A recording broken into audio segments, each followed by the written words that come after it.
제가 한 절, 여러분이 한 절, 마지막 5절은 같이 읽겠습니다. 제가 읽을게요. 여호와께서 아브라함에게 이르시되 너는 너의 고향과 친척과 아버지의 집을 떠나 내가 네게 보여줄 땅으로 가라.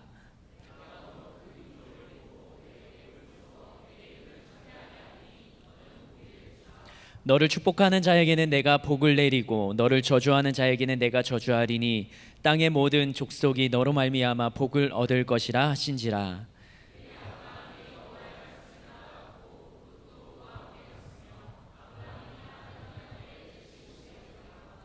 아브라함이 그의 아내 같이요 사레와 조카 롯과 하란에서 모은 모든 소유와 얻은 사람들을 이끌고 가나안 땅으로 가려고 떠나서 마침내 가나안 땅에 들어갔더라.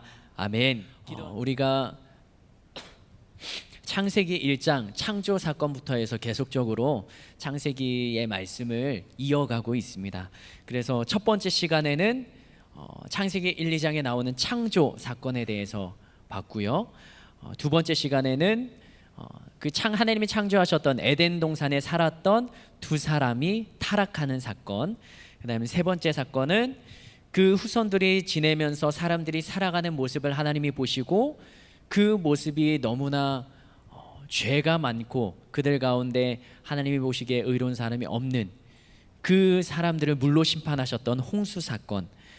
그러나 그 중에서 8사람 노아의 가족을 택하시고 부르시고 그 노아의 후손을 생명을 이어가게 하시고 그 다음에 그들이 또 후손을 낳고 살아갔던 그 사람들의 삶이 자신들의 이익과 자신들의 생각대로 욕심을 내고 이름을 널리 알리고자 탑을 쌓았던 바벨탑 사건, 그 사건으로 언어를 통해 그 사람들이 모여 살고자 했던 그 사람들을 흩으셨던 그 사건까지를 우리가 함께 보았습니다.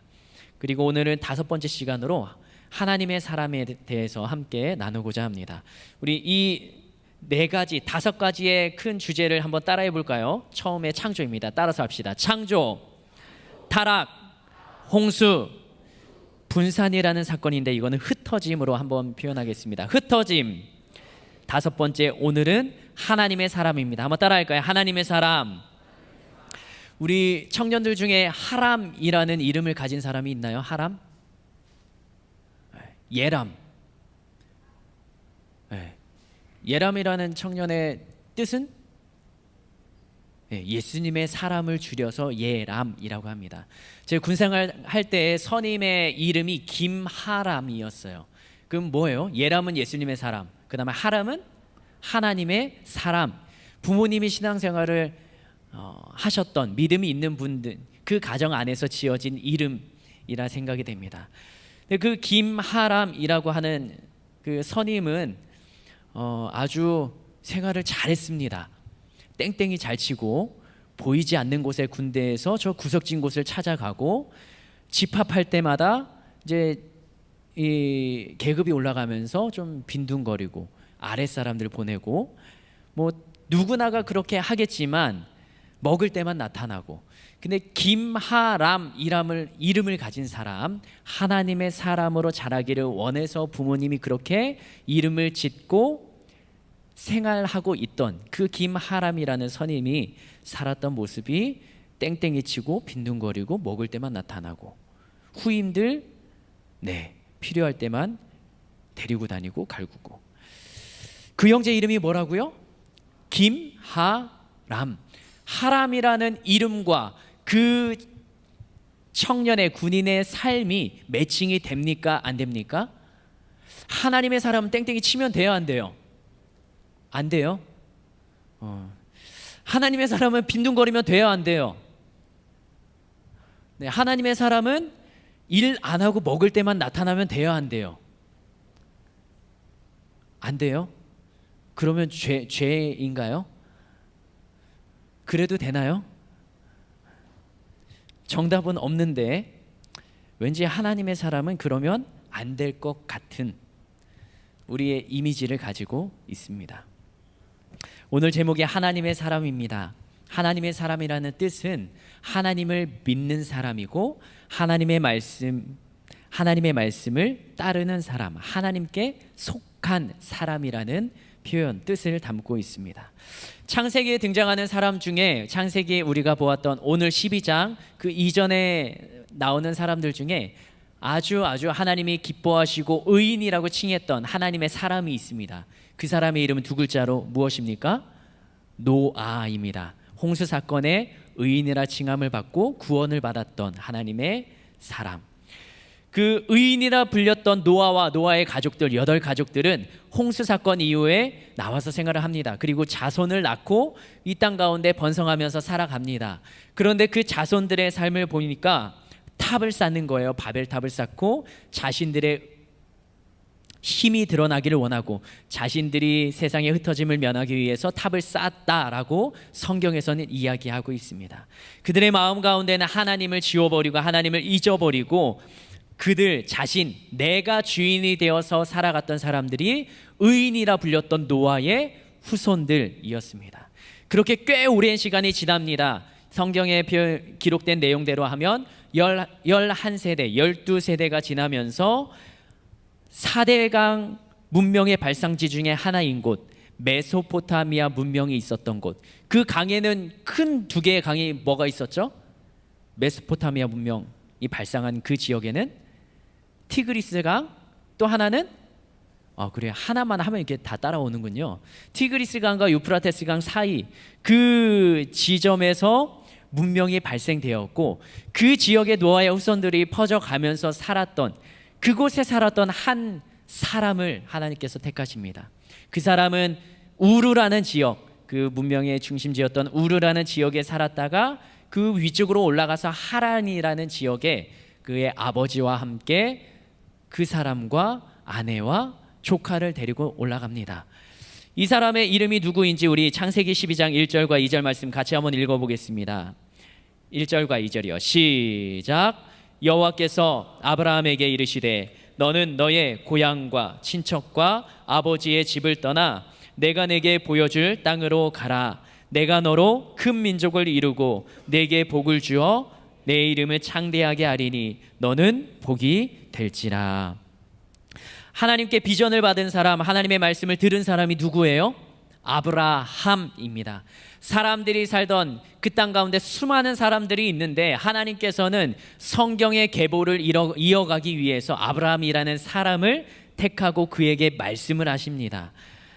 너는 너의 고향과 친척과 아버지의 집을 떠나서 내가 하나님이 너에게 아브라함에게 보여줄 땅으로 가라는 것입니다. 하나님이 아브라함에게 하셨던 명령이 뭐예요? 2가지입니다. 하나는 살던 그 집, 고향을 어떻게 하라고요? 떠나라는 것입니다. 그리고 2번째는요, 내가 너에게 보여줄 땅으로 어떻게 하라고요? 가라라는 것입니다. 첫 번째는 떠나라, 2번째는 가라. 잘 살고 있는 그 지역을 떠나라는 것입니다. 안정적이었던 그 생활을 떠나라는 것이에요. 그리고 보여줄 땅으로 가라는 것입니다. 하나님이 직접 아브라함에게 주셨던 음성, 아브라함이 들었던 음성, 하나님이 주시는 것을 우리는 비전이라고 하죠. 근데 하나님이 아브라함에게 주셨던 비전은 지금 있는 그곳을 떠나서 가라라는 것입니다. 우리들은 하나님을 믿는 사람이라면, 하나님의 사람이라면 하나님의 음성을 들으면 어떻게 해야 됩니까? 그 말씀대로, 들은 대로 어떻게 해야 돼요? 순종해야 되잖아요. 그러면 아브라함이 이 말을 들으면 아브라함은 떠나야 되는 거예요? 떠나지 말아야 되는 거예요? 떠나야 하는 것이죠. 하나님의 사람이라면. 쉽게 생각하면 돼요. 하나님의 말씀을 더 중요하게 생각하면 아브라함은 어떻게 합니까? 그 말씀대로 살던 곳을 내려두고 떠납니다. 근데 하나님의 말씀보다 자신의 생각, 안정을 생각하면 그러면 떠납니까? 안 떠납니까? 그렇게 모르는 곳으로 떠날 생각이 없는 거죠. 그냥 지금 나의 생활 가운데 안정하고 있는 거죠. 떠나지 않는다는 건 위험과 불안 요소와 또 그 어떤 일들이 닥칠지 모르는 그 리스크들에 대한 걱정과 불안 때문에 떠나지 못하는 것이죠. 여러분들은 하나님의 음성을 들으십니까? 하나님의 음성을 들어보셨습니까? 그리고 그 하나님의 들은 음성에 반응을 하십니까? 혹시 이렇게 말할지 모르겠어요. 나도 그 하나님의 음성을 한 번이라도 들어봤으면 좋겠다 라고 생각하는 청년이 있을 수도 있습니다. 하나님의 사람이라면 하나님의 음성을 듣는 것이 당연해야 합니다. 내 귀에 성하나 하고 들려주시는 하나님의 음성, 분명하게 음성으로 주시는 하나님의 말씀도 있지만 때로는 그 음성이라는 문자적인 단어에 얽매이지 않고 하나님의 음성이라는 것은 하나님의 마음, 하나님의 뜻을 나에게 들려주시는 것인데, 그렇기 때문에 내가 성경을 읽을 때 성경을 통하여서 하나님이 나에게 주시는 마음과 음성, 감동을 깨닫는 것도 하나님의 음성을 듣는 것이고요, 내가 기도할 때 하나님이 감동을 주시는 것, 그것도 하나님이 나에게 주시는 음성이고요, 그 다음에 신앙 공동체 안에서 믿음의 사람끼리 함께 나누는 그 시간들, 나눔들, 조언들, 그 다음에 격려들, 그것들이 하나님의 음성으로 나에게 다가올 수도 있는 것이지요. 다시 한번 질문해 보겠습니다. 여러분들은 하나님의 음성을 듣고 계십니까?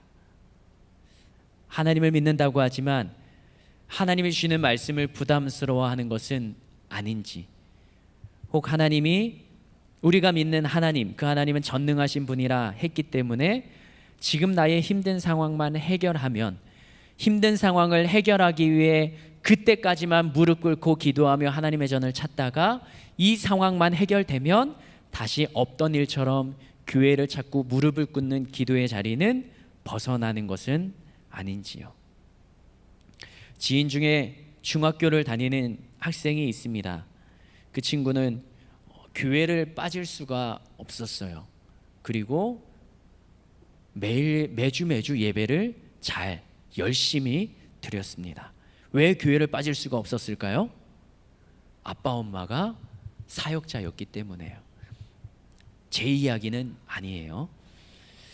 그런데 그 친구가 성경을 볼 때마다 자꾸 감동을 받는데요.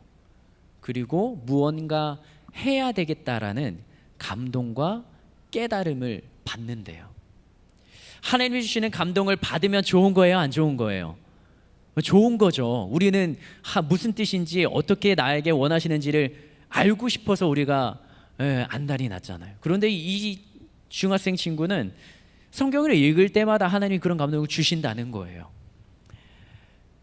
참 희한하게 성경을 볼 때마다 주시는 그 감동, 누구에게는 성경을 읽어도 졸리기만 하고 반응도 없고 나에게 하시는 말씀이 들리지도 않는데, 깨달아지지도 않는데, 이 친구는 굉장히 하나님의 은혜가 은혜인지 은혜가 아닌지 이 친구에게는 그 성경을 읽을 때마다 깨달아지는 은혜가 있었어요.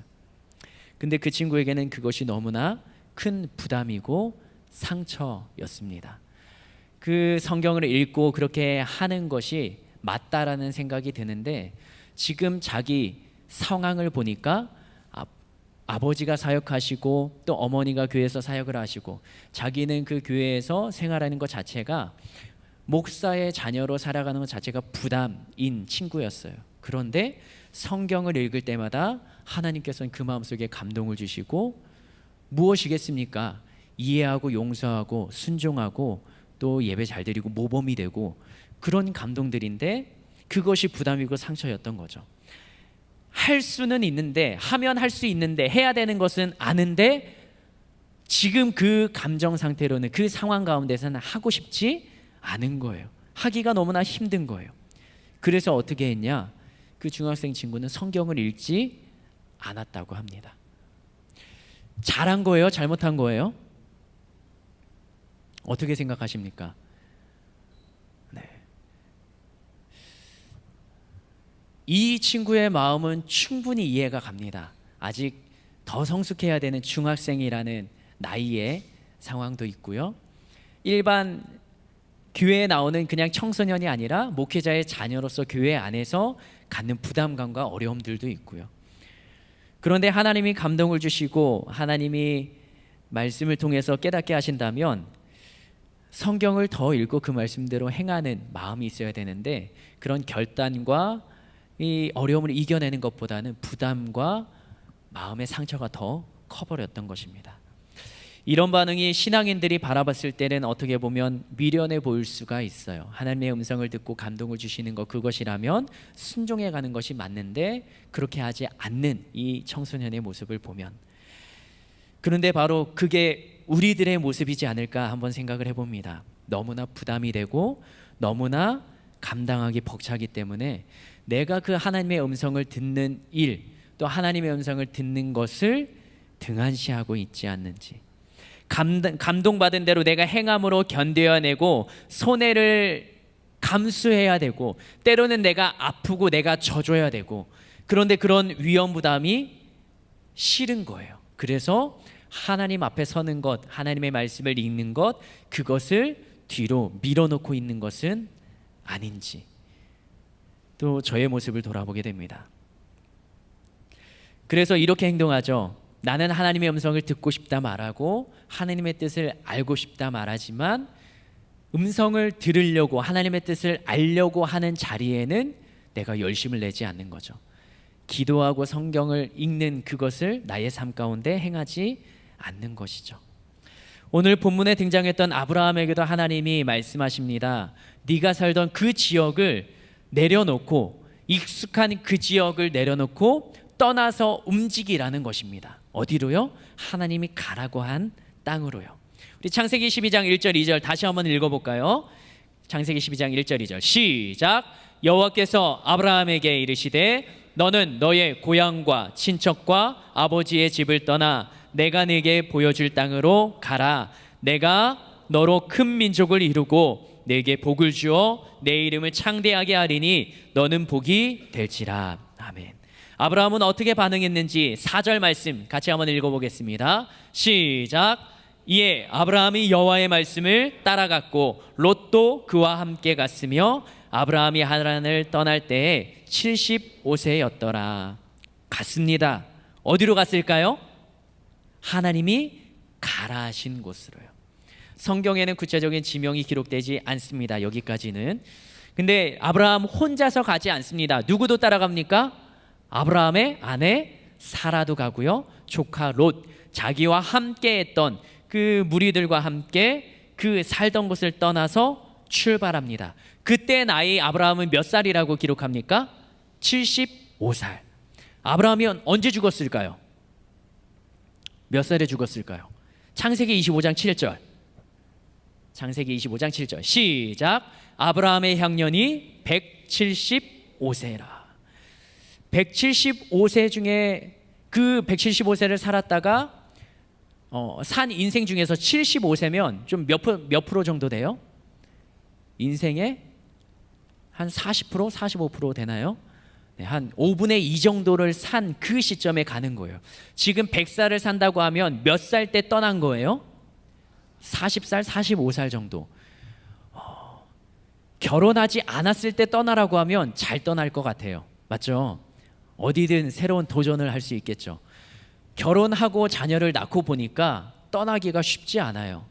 나 혼자 가는 건 괜찮은데 딸린 식구들 때문에 결정이 쉽지가 않더라고요.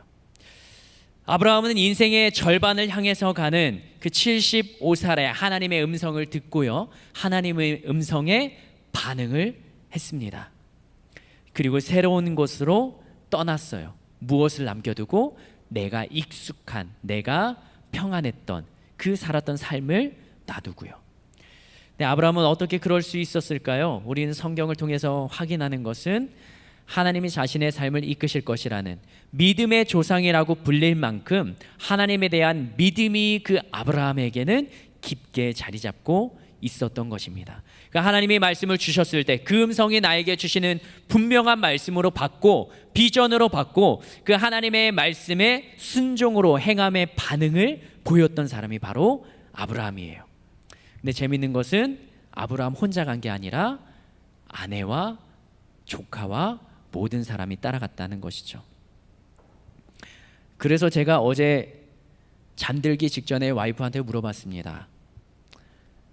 30대 중반인데요, 저는. 아들 셋도 있어요. 게다가 셋째 아들은 태어난 지 100일도 안 지났어요. 낮에 자가지고 참 잠을 자서 감사한데 낮에 잠을 자니까 밤에 깨 있어야 되는 그 힘든 상황인데, 그래서 와이프한테 물어봤어요.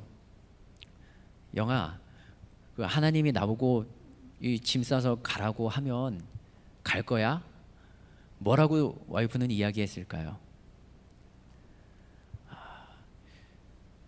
뭐 공식은 아니지만 사역자보다 사역자의 가족의 믿음과 신앙이 더 좋다라고 이야기를 하고 납니다. 이야기하니까 가재요. 왜 가자고 이야기했냐라고 물어보니까 그 남편이 결정하면 자기는 어디든지 따라가겠다는 거예요. 이게 말도 안 되는 대답을 하는 거죠. 와이프가 걱정은 더 해야 되는데, 지금도 새 아들을 키우는 게 제가 키우는 것보다 와이프가 그 아들과 씨름하는 시간이 훨씬 더 많은데, 새로운 곳으로 이동을 하려면 그 땅에 정착하고 아이들이 적응을 하고 아이들을 케어해야 되는 것이 더 어려운 일로 느껴지는데 와이프는 간다라고 표현을 했던 것입니다. 아브라함이 살던 우르에서 출발할 때 그의 모든 소유와 아내와 조카를 데리고 갔다라고 성경은 기록하고 있죠. 평안했던 삶. 근데 그 삶 가운데 문제가 없이 평안하기만 했냐? 그건 또 아니더라고요. 우리 창세기 11장 30절에 보면 아브라함이 떠나기 전 그의 삶 가운데 그 당시에 사람들에게 부담이 됐던, 또 어떻게 보면 가장 힘들었던 내용 하나가 기록되어 있습니다. 11장 30절 같이 한번 읽어볼까요? 시작. 사레는 임신하지 못함으로 자식이 없어. 이 당시는 족장 사회예요. 자식들이 많은 것이, 아들이 많은 것이 힘이고 권력이고 능력이었습니다. 그런데 이 아브라함에게는 자식이 없었어요. 그러니까 어떻게 보면 조카였던 롯을 자식처럼 데리고 키우고 살았는지도 모르겠습니다. 아브라함에게 자식이 없었어요. 75세가 되도록, 지금으로 말하면 40세, 45세가 되도록 결혼해서 자녀를 갖지 못합니다. 당시에 자녀들은 몇 살에 낳았을까? 그것을 제가 한번 성경을 찾아봤어요. 그러니까 창세기 11장 12절에 보니까 아르박삿은 35세에 셀라를 낳았다. 18절을 보니까 벨렉은 30세에 우르를 낳았다. 그리고 24절에 보니까 나홀은 29세에 데라를 낳았다. 그리고 26절에 보니까 데라는 70세에 아브라함을 낳았다.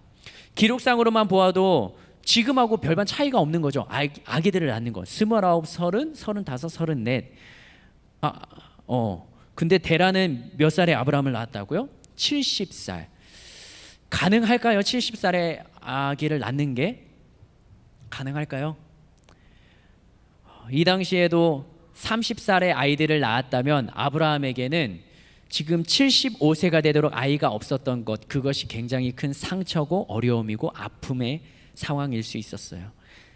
남자는 그래도 괜찮을 수도, 그거에 대해서 좀 무딜 수도 있는데 여자는 직접 아이를 낳아야 되는 상황이기 때문에 그 부담과 책임은 사레에게 훨씬 더 크게 작용을 했습니다. 아까 내용에 궁금해서 좀 찾아봤어요. 최고령 출산은 몇 살인가? 현대 우리나라에서 최고령 출산이 몇 살이 최고령 출산일 것 같아요? 몇 살까지 가능할까요? 60? 70? 너무 막 던지지 말고. 찾아보니까요, 2012년 뉴스글에 57세에 낳았습니다. 결혼 후에 27년간 아이를 갖지 못했는데 폐경 후 12년이 지났는데 57세에 낳은 거예요. 다른 나라를 찾아보니까 인도에 2009년에 글이 하나 또 떴는데 라조 데비 로안이라는 여자가 70세에 낳았습니다. 근데 자연 출산이 아니라 시험관 아기와 또 인공수정을 통해서 그렇게 해서 뱃속에 아기가 생기고 자리를 잡고 출산을 한 건데, 그 인도에서 70세에 낳았던 사람의 사진을 보니까 할머니예요. 우리가 생각하는 할머니. 근데 낳았더라고요. 아브라함은 75세, 사라는 65세, 그 자신들이 떠날 그 상황에 자식이 없는 그 상황, 그런데도 아브라함은 누구의 말을 듣고 행함으로 옮깁니까? 하나님의 말씀, 그것을 듣고 행함으로 옮깁니다. 그런 아픔과 슬픔, 그 슬픔의 상황이지만 그러나 하나님의 말씀을 듣고 출발합니다. 그러면 이제 펼쳐지는 건 뭐가 펼쳐져야 돼요? 하나님이 그 길 가운데, 인생 가운데 역사하시고 하나님이 함께 하시고 동행하시는 놀라운 기쁨의 고백과 역사가 나타나야 되는 것이잖아요. 근데 아브라함에게는 그 땅을 출발하면서 어떤 일들이 있었는가? 가나안 땅에 들어갔는데 흉년이 임합니다. 거기에 정착했던 그 자리를 떠나서 다시 애굽이라는 이집트 나라로 내려가게 됩니다. 그랬다가 시간이 지나서 가나안 땅에 다시 돌아오니까 이제 좀 부유해졌어요. 양이 많아졌어요. 근데 하인들이 싸우기 시작합니다. 아브라함의 하인들과 롯의 하인들이 양을 가지고 싸워요. 그래서 조카 롯을 아들처럼 키우고 보살폈던 그 롯을 떠나보내게 됩니다. 너무 싸우니까. 롯과 헤어졌어요. 근데 롯이 생활을 잘 하면 되는데 전쟁이 터져가지고 강대국에 이 롯이 속해 있던, 살고 있던 그 지역이 점령당합니다. 그리고 롯이 포로로 잡혀갑니다. 아브라함은 밤에 기습작전을 펼쳐서 조카 롯을 구해옵니다. 그리고 그 강대국이 쳐들어올까 두려움에 걱정하며 살고 있었습니다. 하나님의 사람이 하나님의 말씀을 따라가는 삶이 평탄하지만은 않습니다. 세상 사람과 똑같이 어렵고 힘들고 즐겁고 행복한 일들이 계속적으로 반복되면서 우리들의 삶 가운데 펼쳐진다는 거죠. 때로는 너무나 기쁘고 행복해서 누구에게 말하고 싶어서 안달이 날 만큼 그렇게 기분 좋은 일들이 생기기도 합니다. 때로는 눈물 나고 백액잎을 적실 만큼 다른 사람을 만나서 입을 열지도 못하는 그 어려움 가운데 처해 있기도 하는 거죠. 근데 그럴 때도 하나님의 사람이라는 것입니다. 하나님을 믿지 않는 사람과 똑같은 삶을 사는 것처럼 보이지만 하나님을 믿는 사람과 믿지 않는 사람의 차이점이 있다면 상황에 흔들리지 않는 믿음입니다. 한번 따라할까요? 상황에 흔들리지 않는 믿음. 하나님을 향해서 내가 믿는 하나님, 나의 삶을 이끄시는 하나님, 그 하나님을 향한 흔들리지 않는 믿음을 하나님의 사람이라면 중심에 잡고 있어야 하는 것이죠. 그렇다고 전혀 상황에 흔들리지 않는다는 것이 아니죠. 흔들리기도 합니다. 그러나 죄를 짓기도 합니다. 그러나 우리가 그 흔들리는 상황 가운데 어떻게 한다고요? 다시 중심을 잡고 나를 이끄시는 하나님에 대해서 믿음으로 반응하는 삶, 그것이 바로 하나님의 사람의 삶인 것입니다. 아브라함은 힘든 일들도 있었지만 가는 곳마다 무엇을 했는 줄 아십니까? 가는 곳마다 제단을 쌓고 예배를 드립니다. 힘들고 어렵지만 기쁘고 즐겁고 자신이 가진 재산이 늘어날지라도 아브라함은 제단을 쌓는 일을 포기하지 않습니다.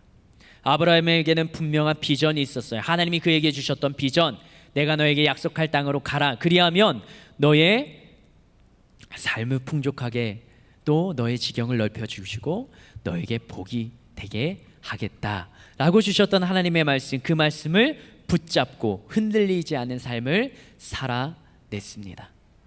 아브라함이 예배를 삶 가운데 했던 사건이 어떤 것인가?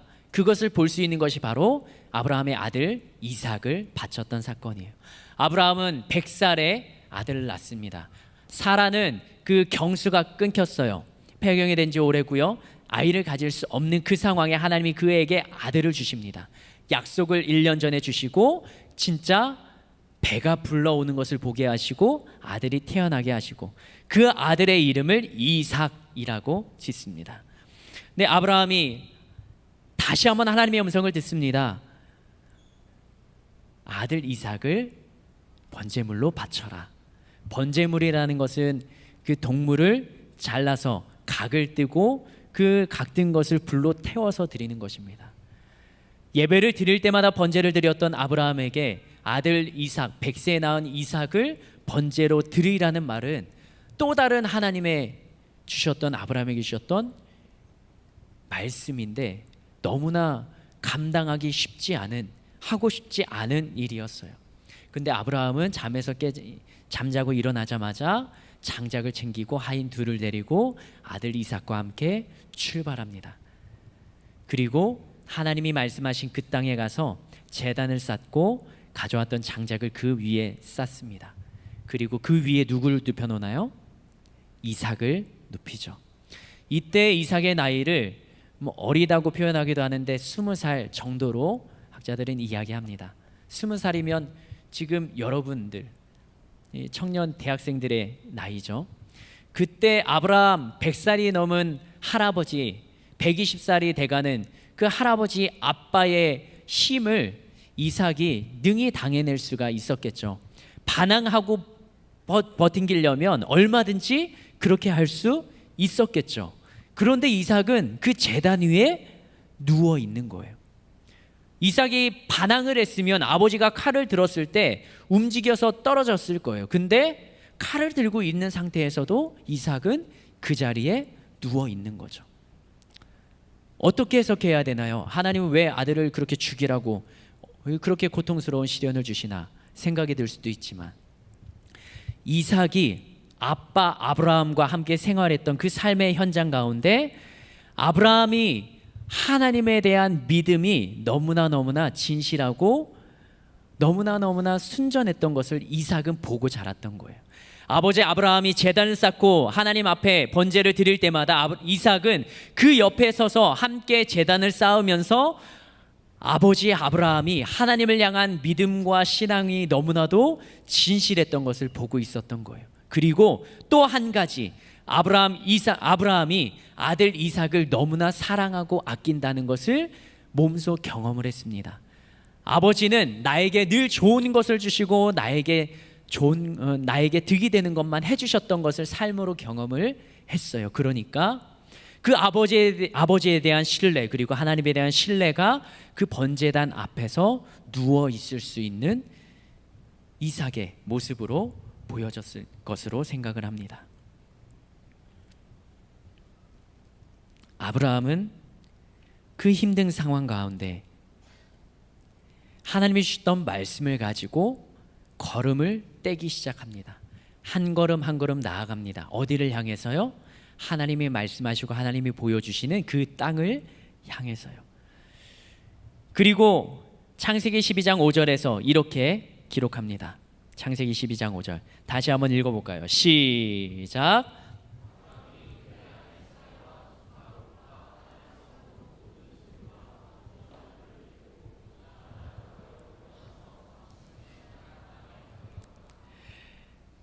사람들을 이끌고 가나안 땅으로 가려고 떠나갑니다. 그리고 그 다음 단어가 뭐예요? 한번 5절 띄워주시겠어요? 가나안 땅으로 가려고 떠나서 그 다음 단어가 뭐예요? 마침내. 이제 그 여정에, 하나님이 말씀하셨던 여정에 끝을 찍는 거예요. 마침내 어디에 들어갔더라? 가나안 땅에 들어갔더라. 하나님이 가라고 한 땅, 보여줄 땅, 그 땅이 어딘지는 몰랐지만 가는 여정을 통하여서 가나안 땅, 그곳이 하나님이 말씀하셨던 땅, 마침내 그 땅에 들어가는 믿음의 여정을 아브라함은 살아냅니다. 믿음으로 가나안 땅에 들어갔다고 이제 삶이 평탄해집니까? 아니죠. 그때부터 시작인 거예요. 가뭄이 들고 조카 롯과 헤어져야 되고 공격을 당하고 위험을 겪고, 그러나 아브라함은 믿음과 신앙을 지켜나갑니다. 말도 안 되는 아들을 죽이라는 그 번제를 드리라는 이야기를 들을 때에도 하나님이 나에게 말씀하시는 것이 이해가 되지 않는, 이성적으로 판단되지 않는 그런 상황이 올지라도 아브라함은 믿음으로 반응하고 순종을 했다는 것입니다. 하나님의 사람은 이렇게 행동하는 겁니다. 교회에 와서 세상에서 잘 생활해라, 그리고 세상에서 성공해라 라고 말할 수도 있지만, 교회에서 말하는 건, 성경에서 말하는 건 하나님의 사람들이 어떻게 살아갔는지를 성경에서 계속적으로 기록해 나가는 것입니다. 그 반대의 상황으로 하나님의 사람으로 하나님을 믿지 않고 살아갔던 불순종했던 사람들의 삶을 성경에서는 또 기록해 나가고 있습니다. 그걸 통해서 어떻게 하라고요? 믿음의 삶을 살아갔던 사람들처럼 하나님을 믿고 따라가며 살아가려고요. 하나님의 사람은 이렇게 행동합니다. 하나님의 음성을 듣습니다. 그리고 그 음성에 따라 행동으로 옮깁니다. 여정이 험난하고 힘들어도 가는 것입니다. 언제까지요? 끝까지요. 그리고 마침내 하나님의 음성대로, 하나님의 말씀대로, 비전대로 이루어지는 그때를 맞이하면서 하나님이 이 때를 위해서 나에게 출발하라고 하셨고 가라고 하셨구나, 그것을 우리가 감사함으로 고백하며 간증을 나누는 것입니다. 이것이 믿음의 조상 아브라함이 했던 신앙의 믿음의 여정입니다. 그리고 아브라함으로부터 시작되는 아브라함과 이삭과 야곱과 요셉, 그의 후손들로 이어지는 믿음의 계보들을 창세기에서는 계속적으로 기록해 나가고 있습니다. 이것이 바로 우리가 가야 할 믿음의 삶, 하나님의 사람이 지내야 될, 또 보여주어야 될 믿음의 여정입니다. 한번 따라 할까요? 하나님의 음성을 듣는다. 그 음성에 따라 행동한다. 부담되고 험난해도 눈물이 나도 가는 것이다. 언제까지요? 끝까지요. 그게 바로 우리가 이 땅 가운데 살아내야 되는 믿음의 여정인 것입니다. 그러면 하나님께서는 그 인생의 끝에서 하나님의 약속한 그 약속이 이루어지는 그 시점에서 우리가 감사의 고백을 올릴 때 잘했다고, 잘 버텨냈다고, 힘들었을 텐데 잘 견뎌냈다고 우리에게 칭찬과 격려와 하늘의 상급으로 우리를 채워주실 것입니다. 그렇게 해서 정말로 하나님이 역사하시는 그 삶을 살아내보는, 그리고 하나님이 역사하심을 간증하는 우리 모두가 되었으면 좋겠습니다. 그렇게 살아갈 수 있도록, 그렇게 살아갈 수 있기를 다짐하며 우리가 함께 믿음으로 찬양의 고백을 한번 드리기를 원합니다.